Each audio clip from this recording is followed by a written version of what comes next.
It's a new year and a new chance for you to make a fresh start with your compliance. For the next 31 days on the FCPA Compliance Report, we're going to be bringing you a daily tip, strategy, or idea that you can use to improve your program.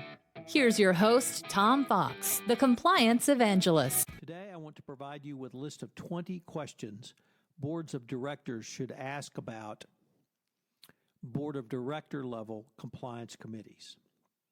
However, before I do, I want to discuss the recently released Department of Justice document entitled Evaluation of Corporate Compliance Programs as it relates to the board of directors and their role in oversight of an effective compliance program. In an area of inquiry entitled Just That, Oversight, the Justice Department asked three basic questions which have been explored throughout this series. The questions presented by the Department of Justice that you need to answer regarding the role of your board of directors in your corporate compliance program are the following.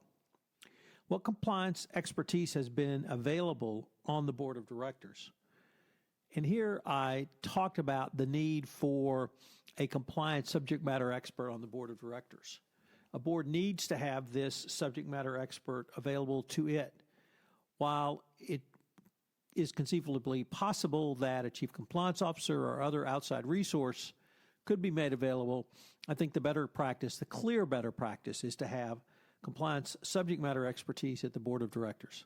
This means you need to hire someone who has been a chief compliance officer, a compliance professional, or someone who has written a lot in the industry, someone who's well known.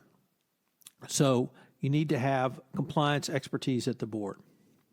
Second, has the board of directors held executive or private sessions with the compliance function? I found this question to be quite interesting and one that may not be self-apparent on its face. However, it clearly speaks to the information that is being communicated to the board of directors and or the compliance committee of the board of directors. And three, what type of information have the board of directors and senior management exercised or examined in their exercise of oversight in the area of any misconduct which may have occurred? So clearly the board has an active role to consider in investigations. And this is one area where I think many boards receive summary information. But here I think they need to move forward to take a look at an examination of evidence in an area where misconduct occurred. In addition to specifically stating that a board of directors must have compliance subject matter expertise going forward, clearly a board-level committee should be dedicated to this task. In days 18 and 19, I explored some questions a board of directors should ask a chief compliance officer. So today, on day 20, I want to focus some attention on the questions a board of directors should ask around the board-level compliance committee itself. So here are 20 questions which reflect the oversight role of directors, which includes asking senior management and themselves questions.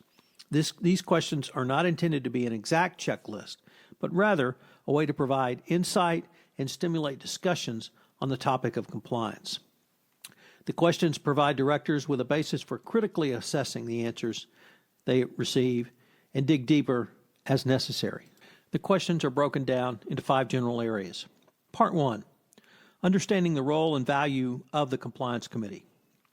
So question 1, what are the Compliance Committee's responsibilities and what value does it bring to the board? Question 2, how can the Compliance Committee help the board enhance its relationship with senior management regarding compliance? Number 3, what is the role of the Compliance Committee? In Part 2, building an effective compliance program, the 3 questions are, what skill set does the Compliance Committee require? Who should sit on the Compliance Committee? And finally, who should chair the Compliance Committee? Part 3, these are questions directed back up to the board. Question 7, what is the Compliance Committee's role in building an effective compliance program within the company? 8, how can the Compliance Committee assess potential members and senior leaders of the company's compliance program? 9, How long should directors serve on the Compliance Committee? And 10, how can the Compliance Committee assist directors in retiring from the Board of Directors?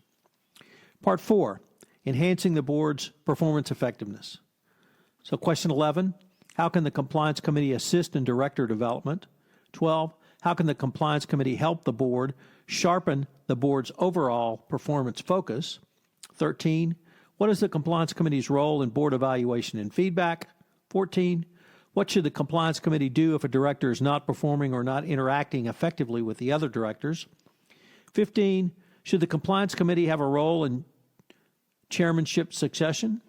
16, how can the Compliance Committee help the board keep its mandates, policies, and practices up to date?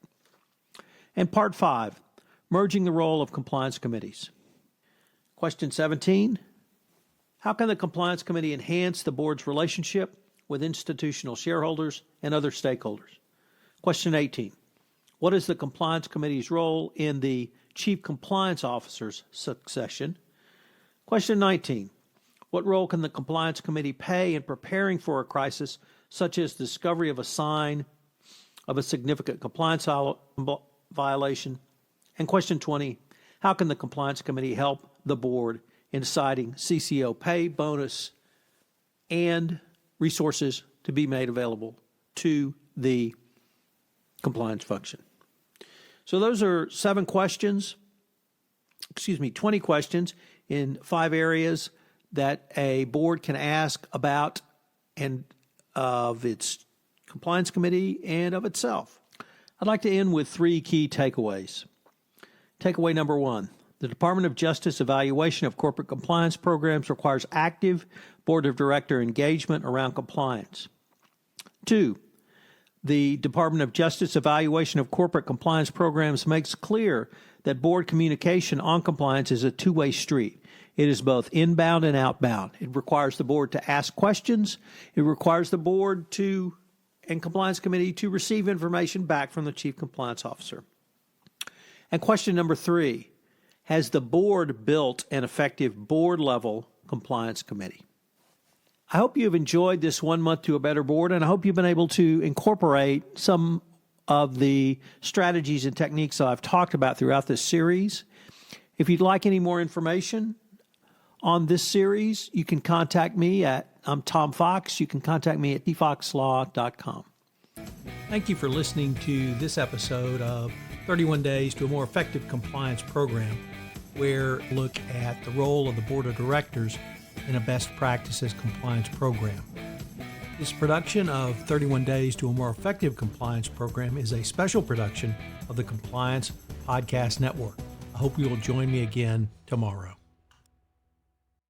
This podcast is a part of the C-Suite Radio Network. For more top business podcasts, visit c-suiteradio.com.